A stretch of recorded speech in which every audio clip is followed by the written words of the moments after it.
เอาอันนี้ไข่แล้วบ่เชียงซื้อมาฝากเด้อใจดิเอาอันนี้เอาไว้ต้มอยู่ต้มกินแต่ว่าสร้างนี่เพิ่นบ่ยากดอกคำฮอดเวลาเพิ่นเมื่อกินอยู่เฮือนซ่านเพิ่นเองอันนี้แกงแซ่บคือเด้นี่เนาะเอาใช้มีจักถุงแกงเซนูเซกบให้เรามาเบิ่งก่อนไปโดยเอาเดี๋ยวเฮาซอยเฮา3ถุง30,000เนาะเอายะให้50,000ได้เด้อน้องให้บ่อันนี้ผ้าห่มอันนี้เด้อไอ้ยาวตุ้มหนาวไอ้ยาวย้อนมือควม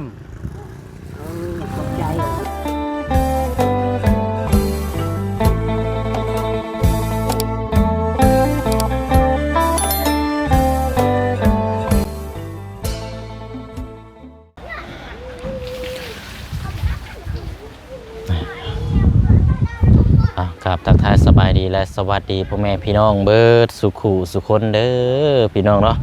พบเจอกันอีกคือเก่าคือเดิมพี่น้องเลยกามาอยู่เคสของทางอาเจิงอีกคือเก่าเมื่อนี้พี่น้องเนาะพอดีว่าทางบุเซียงซื้อไข่มาให้ทางน้องๆเพิ่นเนาะแล้วก็หลายครูหลายคนเนาะก็จะได้ทำหู้สำหรับทางน้องฮังเนาะอาจจะท้องและพี่น้องขึ้น2 ขีดเนาะพอบุเซียงซื้อผลตรวจมาเนาะโดยเดี๋ยวช่วงพ่อกันช่วงบ่ายเนาะช่วงบ่ายไปอยู่หรอวะไปอยู่โดยป้ายใส่พูละกินข้าวกินน้ำก่อนแล้วจังเดินทางยังเดี๋ยวเขาไปเอาอันนี้เอาไข่ไปให้แล้วก่อนโดยจังหวะเดี๋ยวนั่งกินถ่าก่อนก็ได้เดี๋ยวตามไปเอาอะไรพี่น้องก็ถามพูดคุยน้ำกันเมื่อนี้เขาจะเดินทางขึ้นไปทางเขตเมืองน้องเมื่อนี้พี่น้องไปนำเอาเครื่องของถุงยังชีพก่อนนอกจากทางพอหงคำน้องพี่น้องไปแจกจ่ายให้พี่ให้น้องก่อนเมื่อนี้ก็จากสีได้สำไรแล้วพี่น้องเดี๋ยวติดตามรับชมน้ำกันช่วงประมาณบ่ายโมงเนาะแต่เนาะเสียงเอาใครไปให้ทางน้องห้างก่อนพี่น้องเนาะแล้วก็ทางสร้างเพิ่นก็ยังบ่ทันได้เดินทางมาอยู่เนาะเอาอะไรพี่น้อยเนาะเดี๋ยวเอาไข่เดี๋ยวกันไปให้แล้วก็จังพูดคุยน้ำกันอีกทีนึง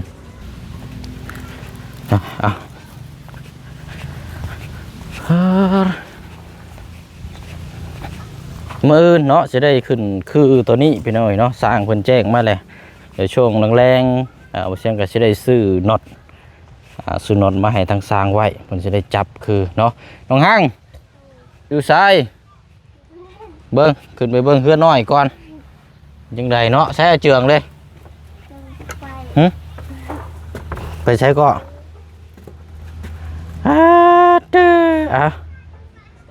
เอาสบายดีเนาะใช้เบิ้งมันคือติดแท้นี่เปิดอีกได้อยู่บ่หล่ะติดยังติดกระเป๋าบ่เอาโอเคเอาไล่แล้วฮะเปิดก่อนโอ้ยเอาเป็นยังไงพลักฮะเฮ้ยมันกองก้นเอาน้องแล้วนี่เนาะบ่ล่ะฮะยิ้มเลยเอาอันนี้บ่เสียงนี่ไม่เลยจะยังหันมาพี่ก็ได้ละหันมา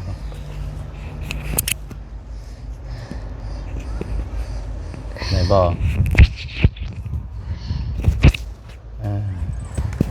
โอเคยับมาพี่ก็ได้น้ำบดินของลุงลูกโบม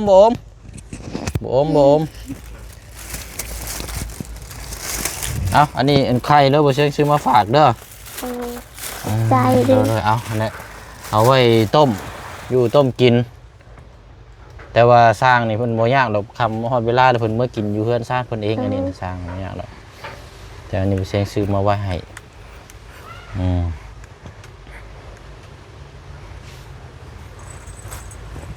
หากกระตื้นบ่นี่คนน้อยนี่โดยบ่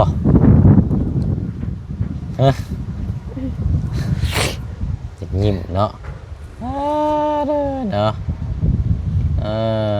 เดี๋ยวก็ได้น้องแล้วบ้านนี้2 ขีดเดี๋ยวเนาะโอ้ยเรียบร้อยแล้วพี่น้อยเนาะเอาบ่เป็นยังเนาะมีแต่ว่าคือจะว่าอะไรจะว่าให้มันเจ็บทีเดียวเนาะให้ตนอายุเฮาก็ยังน้อยนั่นก็บัดนั่นแหละก็จังคลอดคุมกำเนิดดีๆได้บาดนี่ เจ้ารู้สึกก็ประมาณท้องนี่ได้จักเดือนแล้วนี่น่ะ เอา ฮะ เอา ตั้งแต่อยู่หิมนั่นหนองสะคุณบ่ตอนเจ้าไข่ตอนนั้นบ่ ได้จักแหละ จำได้บ่โอ้ยเนาะบ่จักหยังเลยพี่น้องใช่เอาเจืองเราไปใช่นะ ห้าโมงมีจบไปใช่ คือว่าอยู่นี่อยู่กินนี่ไปใช่ละ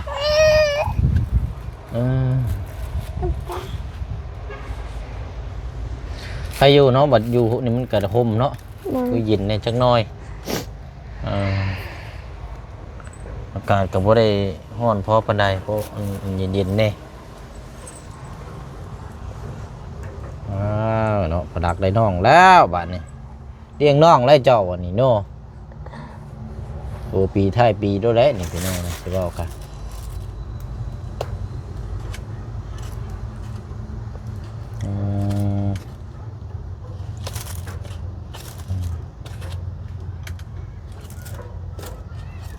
บ่ได้กินบ่ข้าว กินเลย กินแล้วบ่ โดย อันนี้กันอันนี้แหละพี่น้องเนาะโอ้ยอันโทรศัพท์เป็นนี่ได้อันเครื่องหนึงใช้ได้หรือบ่ล่ะ เครื่องหนึ่งใช้ได้เครื่องหนึ่ง ฮะ ก็ได้ เครื่องตัวที่ผู้เสียงอันทั้งเอ้ยเพิ่นฝังมาให้ก่อนหน้านั้นได้หรือบ่ตัวนั้นน่ะ ได้ ได้เบิดหรือบ่ โดย เออ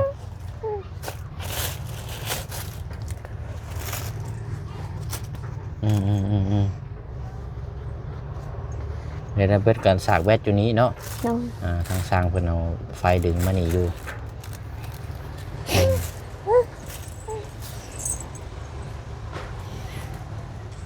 กินแล้วบ่เข้า กินแล้ว เออ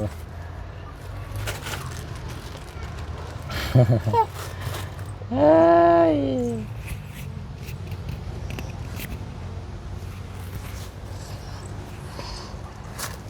สร้างประมาณช่วงบ่ายโมงพอละเพิ่นสิมาเฮ็ดเวียกต่อกบใหม่ก็น่าจะได้อยู่ดอกมื้อนี้พี่น้องไล่กบไปก่อนบื้อน่าจะได้ขึ้นคือแล้วก็ไล่ไปเนาะ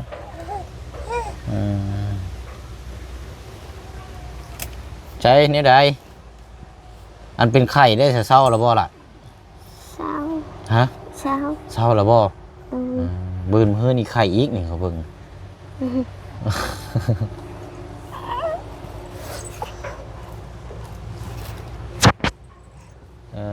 สำนี่นี่พ่อนั่งรถเข็นได้นี่เนาะรถเข็นล่อนี่ โดย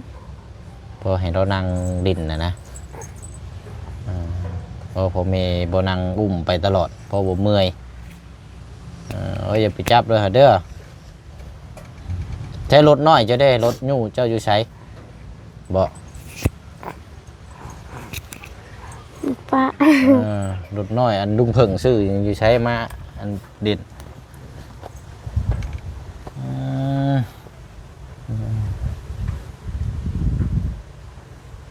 ดีแต่ว่านี่มันมีทองส่องลมนี่นั่นเองอยู่ในมันพอได้อากาศพอถ่ายทีนี่คันว่าอยากให้เด็ดขาดแน่ๆให้เจืองไปซื้อมาใหม่อีกก็ได้ล่ะเด้อไปซื้ออันกวดอันตรวจนะบัดนี้เด้อบ่เสียงบ่ซื้อมาให้ได้บัดนี่ซื้อเองได้กันบ่อยากให้แน่ใจเด้อไปซื้อมาอันนึงแล้วก็จะมาตรวจอีกคือเก่าแต่ว่าต้องตรวจตอนเช้าเจ้าตื่นมาแล้วเจ้าตรวจรถมันจังสิชัดเจนกว่านี้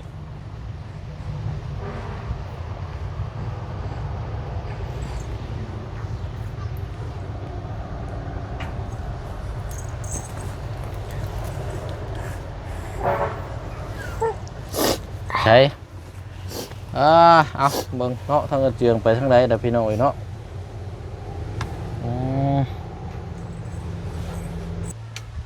เอาในใดบ้านนี่เนาะบ่แม่นอยากเข้าบ่ฮะโอ้ยดึงขึ้นแน่กางเกงนั่นมันสิหลุดแล้วหั่นเนาะ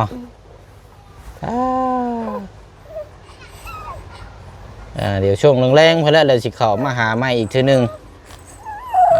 เราเชิญสิขึ้นไปทางเมืองนองก่อนมื้อนี้นี่เอาแท้นี่เนาะ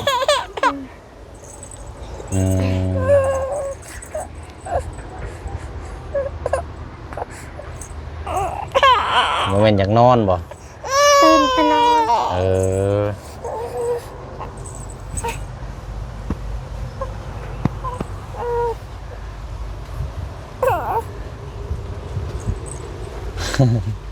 ผมก็ยาวเลยเนาะ โดย โอ้ให้พ่อเจืองไปตัดผมให้เด้อเห็นบ่ให้ตัดผมเด้อตัด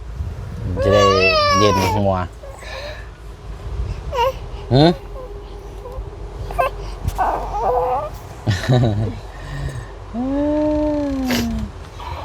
เอาตามนั้นแหละพี่น้องเนาะ เราอยากกินนม ไปเชิญเนาะพาเอาลูกกินนมกินยังพักพอนะด่าเด้อ โดย เดี๋ยวไปเชียงขี่เดินทางก่อนวันนี้ตอนแรกเพื่อนเลยสิเข้ามาใหม่เราจะไปขึ้นไปทางเมืองน้องก่อนมื้อนี้ เอามีหยังกับเนี้ยเบิ่งน้ำช่างเพิ่นเด้อเพิ่นเจืองเราบ่ได้อยู่ครับเชียงบ่ได้บอกครับเอาสบายดีเนาะ โดยสบายดี เอ้ยเอาโอเคไปหั่นล่ะไปน้องไปป้าก่อนไปป้าคนขี้ให้ก่อน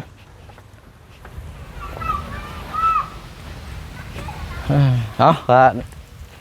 นี่แหละพี่น้องเนาะติดตามเบิ่งนำกันยาวๆเนาะช่วงนี้ก็โอ้หลายสิ่งหลายอย่างเนาะพี่น้องเนาะทั้งโลกเฮาก็เปิดแนวหนึ่งกับแนวหนึ่งพี่น้องเนาะจักสิติดตามเบิ่งอย่างแน่เอาก็จังไดก็ตามแต่เนาะพี่น้องเนาะเป็นทุกกำลังใจให้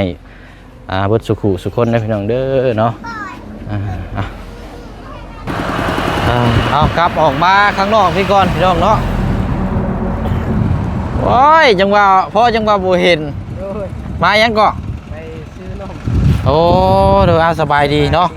ซื้อนมให้แพ้น่ะเบิ่งก็เด้อเอานมพลักเบิดแล้วบ่ โดย ไผสาผู้น้อยๆนี่ แม่ลูกแม่น้องเอิง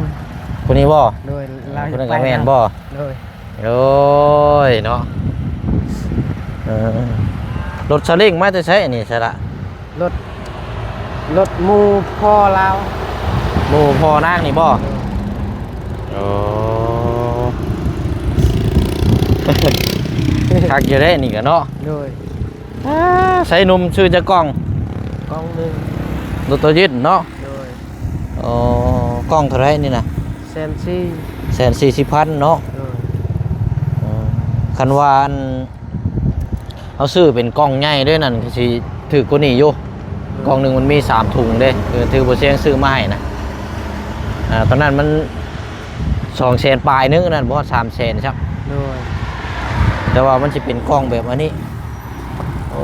มันคืออันนั้นแท้นี่เนาะอันนี้อ้ายกับน้องกันบ่พวกนี้กะ แม่น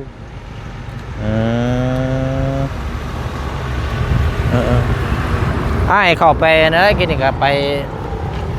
หาทางน้องห้างนะผู้ดีซื้อไข่ไปฝากแท้นึง โดย ไว้สุเจ้าแล้วไว้กิน โดย ตอนที่แรกก็ว่าคันว่าสร้างเพิ่นอันนั้นยังว่าแต่ว่าสร้างเพิ่นเฮ็ดเวยงานนี่เพิ่นมีแต่เพิ่นมื้อกินข้าวอยู่เพิ่นอยู่ซ่านเพิ่นเองหันนะ โดย เฮาบ่ยากหรอกมีแต่ว่าเฮาเน้นเรื่องน้ำมาแหล้ว โดย น้ำกินเนาะ โดย เรื่องข้าวเรื่องน้ำเนาะมันบ่ยากหรอกสร้างไม่ได้เน้นเรื่องน้ โดย ำของน้ำซ้ำมันเขาเพิ่นสร้างเพิ่นมื้อกินอยู่เพื่อนเพิ่นเวลาเพิ่นกินเองแต่เพิ่นยังบ่ทันได้มาช่วงบ่ายโมงเท่าไหร่เนาะ โดย เพิ่นเขาได้เอาบ่เสียงเอาขนมใหม่ทั้งน้อยเพิ่นก่อน โดย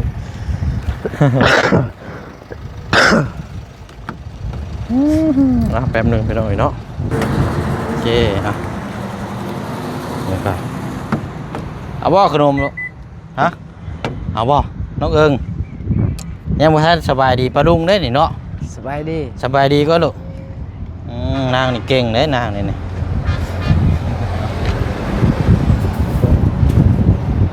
เอาขนมทาง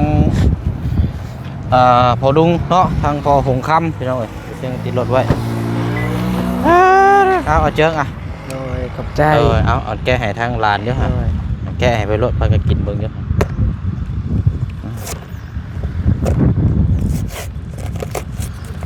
จ้า เอาลูกโอ้แม่ไปใช้จอบแม่มื้อนี้นะแม่ไปใช้ฮะ เต้ยังไปชิละสอน ไปสอนส่วนหลายแม่เราก็ไปหาหน่อไม้เนาะหาหน่อไม้หาได้อยู่ได้กิน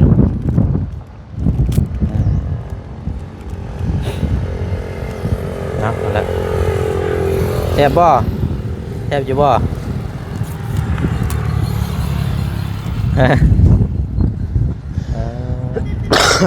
เอามีตู้นี่เราสิไปใช่นี่มาแต่บ้านได้นี่เจอจากบ้านนี้บ้านเดียวกันบ่ บ่แม่น ห่วยเรามาแต่ใช่ในถามแล้วเบิ่งเนี่ย เยอะไม่ไปจุละ มาแต่ใช่ก็ เจ๊เหรอเจ๊ใช่ ฮะเราขายยังก็โอ้ใช่ เจ๊ขายคิง ฮะ ขายคิง คิงโอ้ เวลาวีลมั้ย มาแต่บ้านได้ก็ พลัง บ้านพะล่องมาน้ำกัดจะค้นนี่นะ คนเดียวแล้วมันเนี่ยเมื่อยเปล่า อ๋อขิงค่าเนาะอ๋อเดี๋ยวจะทุงกันนะไม่ตู้แล้วขายทุงจะได้เจอ บ่ตู้เวลาไม่ใช่จะให้เราว่างเนี่ยให้เราออกมาเบิดน่ะมีจักถุง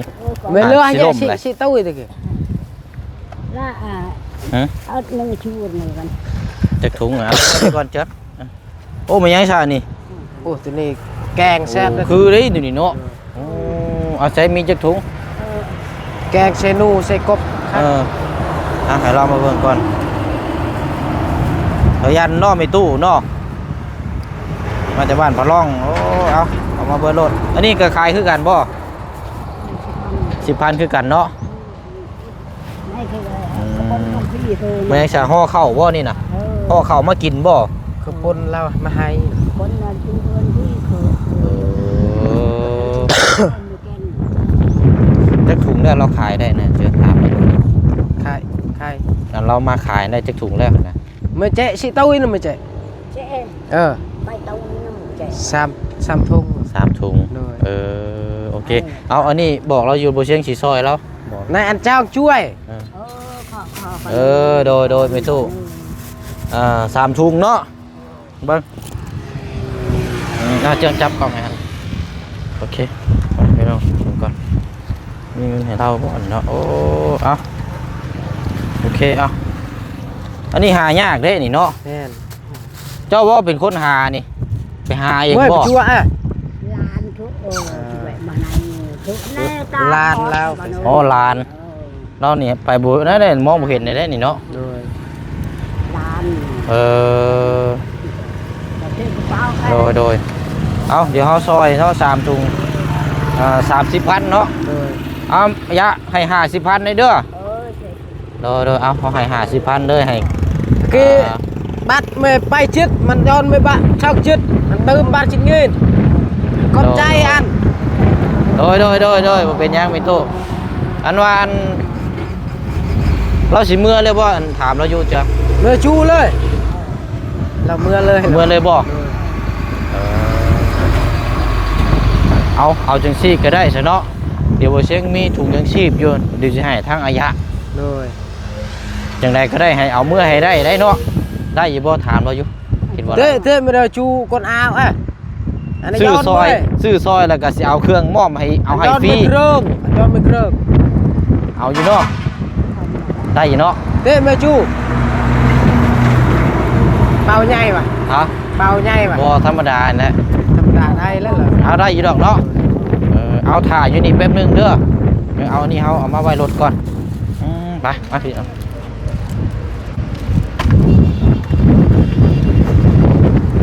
โอ้ยเนาะเราก็มาไกลเนาะมาแต่บ้านพะล่องคุณพี่น้องเอาก่อนโ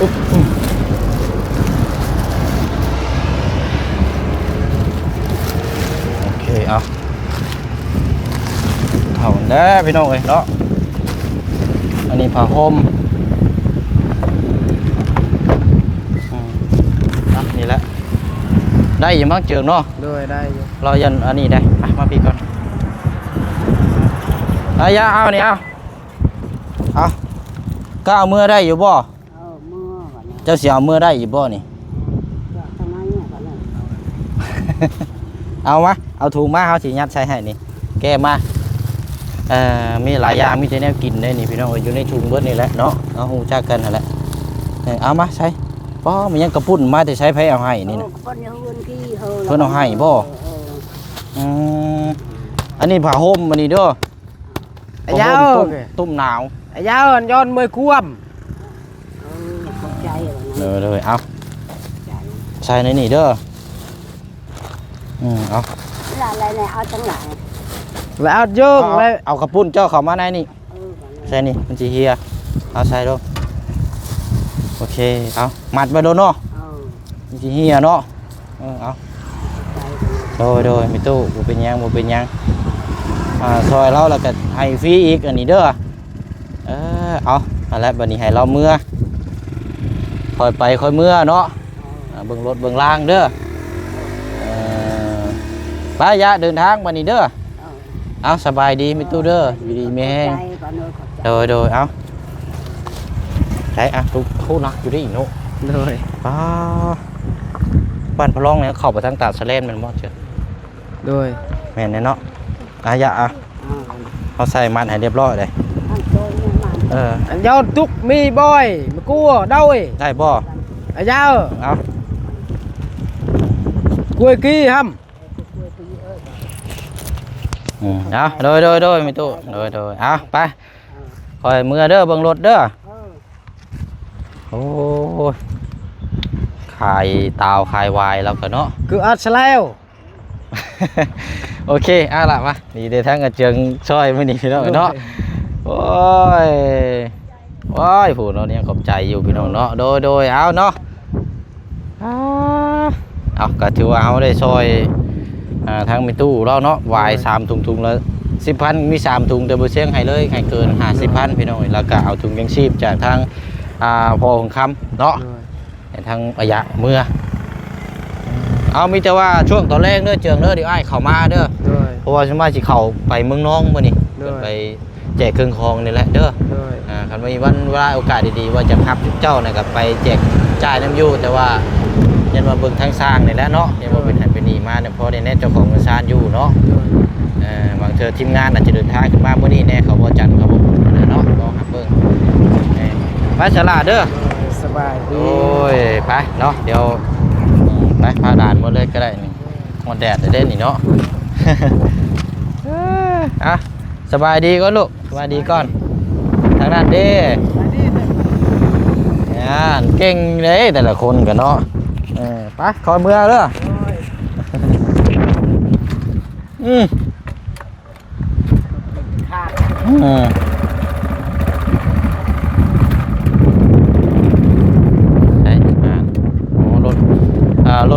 รถรุ่นไหนนี่เนาะรุ่นไหนรุ่นเก่านะนี่เนาะเบื่อเนี่ยจังน้อยเนาะรถมีคัดฮะโค้งบ่ไรบ่ฮะใช่หาเบิ่งชิญูเบิ่งไงเอาจะโค้งไปเพิ่งก็ได้เอาหมูแห้งพี่น้องเนาะเอาโอ้ยไปคอยเด้อไปยังล่ะโอ้ยเงินเฮียเอาจำไว้ดีๆไปนี่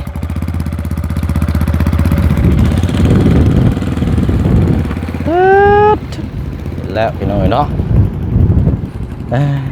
อะไรพี่น้องเนาะกะระวังเดินทางมาต่อกันอยู่พี่อีกเนาะกะพบเจอก็ช่วยเหลือทั้งมีตู้แล้วทั้งระยะเนาะแล้วก็พูดคุยล่าน้ำกันเนาะพี่น้องเนาะเอาคลิปนี้ก็มีแต่ว่าทั้งพอน้องเปลวเนาะว่าทั้งผู้เชี่ยวเนาะก็จะได้ขอจบคลิปลาพี่ละน้องไปก่อนเนาะเพราะว่าเขาจะได้เดินทางไกลในมื้อนี้กับพี่เนาะฝากพ่อแม่พี่น้องติดตาม